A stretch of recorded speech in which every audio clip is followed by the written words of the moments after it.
Heto na yung full demo tutorial na gagawin natin para sa ating mini off-grid setup. Maraming nag-request kaya gagawin na po natin. Bago yon, ito po yung mga kailangan na gamit.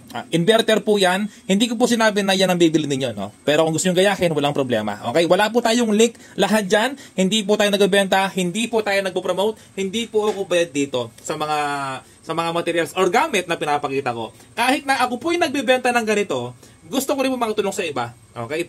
Kasi kung bibili ka ng ganitong kanyang setup, kasi may kasamang labor na yan, medyo mahal na. Okay, mahal na. Minsan times 2. Pero kung gusto mo makatipid, ikaw na mismo gagawa. Basta't panoorin mo to. Walang problema. Safe na safe to. Okay? So, bali, ito na po, no? Unang gamit, ito, mga inverter. Tapos, bili ka ng mga DC. Okay, lahat na dito na breaker, wala pong AC. Lahat to, mga DC lahat. Panoorin mo kung bakit walang AC. Okay? Ibig sabihin ng DC, direct current. No? Naipakita ko na sa vlog natin nung nakaraan, paano mo nalaman kung DC circuit breaker, ay meron po siyang, ayan, no, guhit sa taas, tapos may guhit na tatlo sa ilalim. Ibig sabihin DC yan. Tsaka may nakalagay naman, no? Sabi 1000 BDC. Okay? DC yan. Ibig sabihin po, pang solder yan, pang battery. Ito siya, no? Yan. Pwede siyang screenshot para hindi kayo mahirapan. Tapos ito, yung ating SCC, solder charge controller na kulay green, 30 ampere yung bilhin mo. 30 ampere, nasa 300 lang, oh. Ayan, meron pa nga nakita ko, 250. Tapos, ayan, yung tinatawag na, ayan, oh, rail 1 meter. Ito, yung paglagyan ng mga circuit breaker, no? Pwede mo siyang screenshot. Tapos, ito yung ginagamit ko, no? Ito, dati gamit ko kulay black, pero napansin ko, mas okay ata to. Ayan, no? Mas maganda kung bilhin mo 100 ampere, no? Nabili ko ay 40 lang, 40 ampere. Okay? So, ito po siya, oh. Yan, may mga 100, may D40, pero D40 okay lang din naman, no? Okay? Matibay kasi yan, kasi nga po, ito ay matigas masyado, no? Ayan, no? Tsaka sa ilalim niya, meron siyang heatsink. Kapag uminit, yung init pupunta po dito. Okay? Kaya siya matibay. Ay, tapos, ano pang kailangan? Last na lang, ito, no? Hindi kasama sa picture, ito yung kasama. DC wire number 10, no? DC. Okay? Paano ko nga ba ito ginawa? Kasi kung ipo-full video po natin, ay umabot po ako ng mahigit 1 oras. Napakatagal po.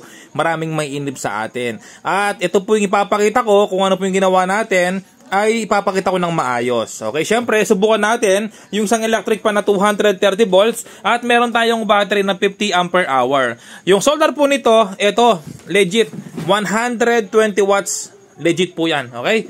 So, bali, ito po yung ginawa natin. Unang step, tulad na sinabi ko, ay yung wire po na ginamit natin ay number 10. DC po, no? Pang DC. Okay, kaya pansin nyo, makapal po yung wire niya, no? So, ganito po. Unang gagawin, kailangan yung positive nito ay tugma po dito sa una. Okay, para di kayo malito. Yung positive, negative ng SCC. Ito ay hindi na kailangan yung 12 volts niya na output. Bali, diretso lang po sila. Ito yung positive, negative, positive, negative. Ganyan po yan. Kaya madaling salita, ito yung ating positive. Ayan, no? Diretso lang po yan. Okay, positive, nagpunta sa positive ng battery. Negative, nagpunta sa negative ng battery. Ito naman po, kaya pansin nyo, naka-jumper siya, no? Kasi ito yung ating inverter. Ang inverter ay mataas yung ampere. Kaya kapag nakaload po siya, yung wire kung manipis ay umiinit. Kaya dapat mataas yung ampere niya, 63 ampere, at makapal yung wire. So, ibig sabihin po, positive ito, positive. Ang pupunta po dito ay positive din. Kaya ito yung lumabas, positive. Yung positive na to, ay doon na nag-connect yung relay. Positive yan, ha? Relay. Ito naman po ay positive din yan. Kumbaga, ito po ay ginawa na lang switch. Kaya nga po tinawag ni relay, no? Yung relay po talaga para siyang switch. Okay? So, bali ito, positive ito ng ating supply dito sa breaker, positive. So, positive din to. Ang mangyayari, magkakonect po yan dito sa positive ng inverter natin. Input po yan. Yung input na negative ay nagpuntas dito sa ating negative. Ayan, diretso siya, negative. Oh. Negative po yan, naka-jumper lang, negative. Ayun, negative. Okay? Ngayon, ito po yung tinatawag na LVD, Low Voltage Disconnection. On natin. May power siya, no? Kasi, ito yung ating LVD may input. Ito yung input niya, ito yung output. Yung input muna ang aking ituturo. Yung input, meron siyang positive, ayan mo, positive at negative indicator. Yung positive na to, yung input, ay nagpunta sa source dito. Source po yan ng battery. Ayan, no? Source, oh. Diba? Oh, source yan ng battery. Input po yan, ha? Positive. Pwede ka naman kumuha dito.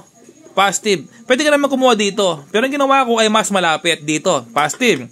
O tapos yung ating negative naman, ayan kita yung negative, nagpunta po dito sa negative ng inverter. Diretso din po yan sa battery. Ayan, negative. O, diba? Negative. O, negative. Pwede kang kumuha dito. Pero ginawa ko siya mas malapit. Kung saan yung mas malapit na pangkuha naman ng source, ay walang problema. Okay? So, doon na tayo sa output. Yung output natin ay positive at negative.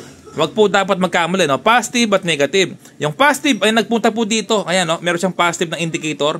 Tapos yung negative, nagpunta po dito sa ating indicator na negative. Kaya pag power ko ng inverter, sabay na mabubuhay yung ating relay. Ibig sabihin may power or maglalabas yung ating 12 volts. Ito nga po yung ating input. Yung output, ito yung 230 volts, yung ating electric fan. Okay? So tapos, ito na mga ka-repairman, subukan natin, no? At ito pala yung ating solar panel, dyan nakalagay. Ito, naka-on yung ating inverter. So ngayon, i-on natin yung SCC, no? Kaya pansin mo, no, naka-off yung SCC, buhay pa rin yung inverter. Okay? So on natin yung SCC. Yan, kapag inom mo yung SCC, may lalabas na volts indicator. Siyempre, doon mo ilalagay yung solar panel. Okay? Bago yung operate, kailangan battery muna bago yung solar panel. Okay? So ngayon, subukan natin yung ating electric fan. Okay, naka-off pala dito. On natin. Yun.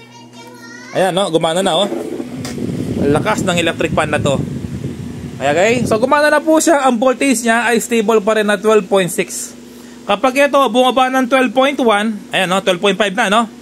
Ayan, kapag ito bumaba ng 12.1 ay doon na po maglo-lobat or mag-off yung relay natin. Okay? Kasi nakaset po yan ng 12.1. Off ko muna.